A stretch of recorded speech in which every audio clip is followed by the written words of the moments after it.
Sidwell's trial arrives, and Willow has nowhere left to hide.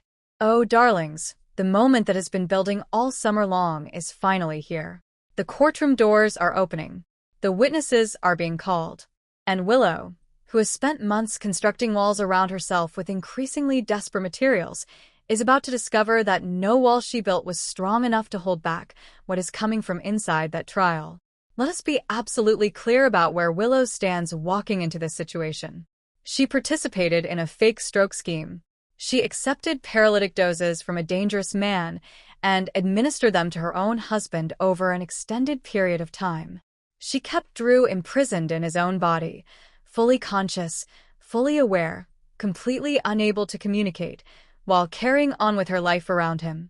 She threatened to kill him if he ever recovered enough to speak. She contemplated multiple methods of ending his life permanently. That is the reality of what Willow Kane has done. And Sidwell knows all of it. He supplied the drugs. He knows the timeline. He knows the scope. And Sidwell, sitting in that courtroom watching the case against him mount, is a man who has never once prioritized anyone else's well-being over his own survival. When things start going badly for him, he is going to look around for something to throw into the proceedings that changes the dynamic. Something explosive. Something that redirects attention and creates chaos in a way that might benefit him. And Willow's entire secret arrangement with him is sitting right there, available, documented through the supply chain of the paralytic, and enormously damaging. But here is the development that makes this even more dangerous for Willow. Drew is recovering. He is speaking. And the possibility that Drew walks into that courtroom as a witness, not as Willow's paralyzed husband, but as a man who survived something terrible and has every legal and moral right to describe what was done to him, is becoming more real with every passing episode. Ezra turned on Sidwell for immunity. The precedent is established. Drew turning on Sidwell and implicating Willow in the process is a path that is completely available to him. And Drew, who is calculating and smart and has had months to think while Willow believed he could not, may already be further along in that calculation than anyone knows. The congressional seat, the children, the reputation, all of it on the table. And Willow standing in the middle of that courtroom, watching it all come down at once. Ava and Valentine against Sunny, and Sunny's worst nightmare takes shape. Now, darlings, let's talk about the alliance that is forming in the background of everything else happening in Port Charles, quietly, deliberately, with the particular patience of two people who each have their own reasons for wanting the same outcome. Ava is done absorbing Sunny's hostility. And the person most likely to step into the ally position beside her is someone who has his own very fresh and very personal grievances with the same man. Valentine and Sunny have been circling each other since Valentine refused to leave Port Charles. Sunny sent Brick to push him out. Valentine sent that message right back. And two men in that dynamic, both powerful, both stubborn, both convinced they are right, do not simply de-escalate. They find ways to push back. Ava has been managing her own complicated relationship with Sunny for years. The peace they maintained for Avery's sake has always been fragile, always maintained under pressure, always one wrong move from shattering. And lately that fragility is showing in ways that Ava can no longer absorb quietly. She needs someone who is willing to play a long and sophisticated game. Someone who understands how Sunny thinks because they have been in rooms with him, made deals with him, seen how he operates when he believes he has the upper hand. Someone who has their own stake in checking his expanding influence. That description fits Valentine precisely. They have aligned before. They understand each other in the way that two people who operate in moral gray zones understand each other, without the need to pretend, without the performance of values neither of them is pretending to have.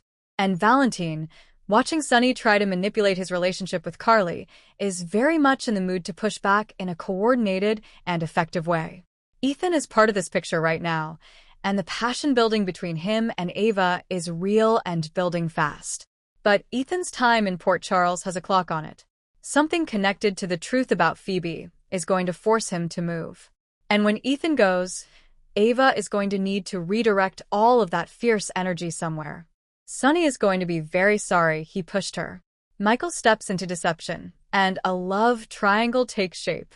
And now, darlings, Let us close with something that is going to reshape the romantic landscape of Port Charles in ways that nobody fully anticipated when this summer began. Because Michael has moved into deception. He acquired Maxie's shares.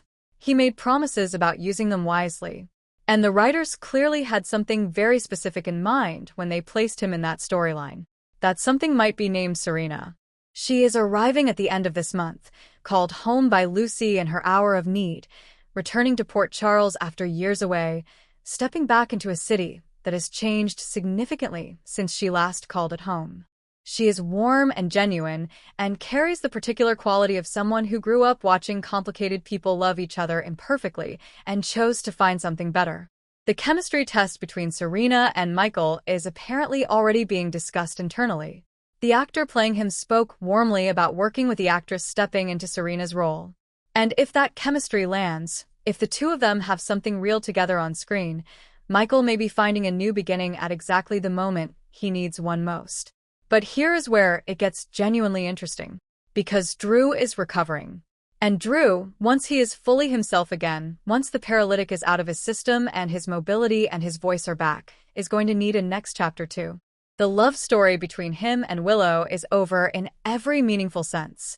He does not love her. He has not loved her for a long time. And what she did to him has closed that particular door permanently. If Drew ends up in Serena's orbit, if the show finds a way to give them scenes together, to build something between them, then Michael has a romantic rival who carries a specific kind of history with him. Not a stranger. Not an unknown quantity. Someone he has fought with before for similar reasons, with similar stakes. Drew made a fist when Michael suggested he might not come back as the man he was. That moment was deliberately written. The anger is still there. The rivalry is still active.